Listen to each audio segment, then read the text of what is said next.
અને થોડીક હજી વીખવી જો હે હવે માથે પાથરી દી ગોદડું એટલે ટાઈટ ન હોય આ તરફાણનું આપણે ઓશીકું કરી નાખી એને ગાડલામાં હુતા હોય એવું પડકે કપાળી જોવે સોર બોર આવ્યા હોય તો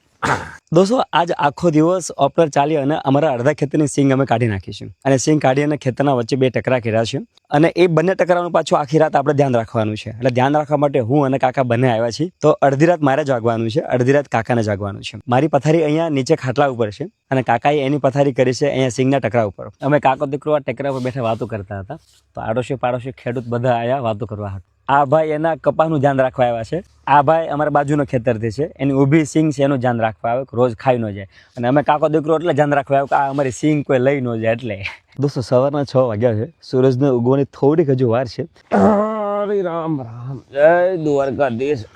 આપણે જાગીએ થાક ઉતરી ગયો અત્યારે પેલા દાંતણ પાણી કરી લઈએ ને પછી સા પાણી બનાવીએ પાકી ગઈ ભાઈ સા જો ઉભરાણ આવી ગયો આજ આખી રાત ટીટોડીએ બોલવાનો અને સાળિયાનો રોવાનો અવાજ આવતો હતો હવે જેમ ઠંડી પડશે ને એમ સાળિયા લાળી કરશે હું કી તો દોસ્તો આ છે અમારી આજની સવારની ચા ખરેખર આવી રીતે વાડી આરામ કરી સવારે વહેલા ઉઠીને એવી રીતે ચા બનાવીને પીવાની ખરેખર બહુ મજા આવે દોસ્તો આજની રાત અમે અહીંયા જ રોકાણા હતા આ સિંગનું ધ્યાન રાખવા માટે અને વહેલા જાગી ચા પાણી પી દાંતણ પાણી કરીને કાકાએ તરત એનું કામ શરૂ કરી દીધું છે અને મેં મારું કામ શરૂ કરી દીધું છે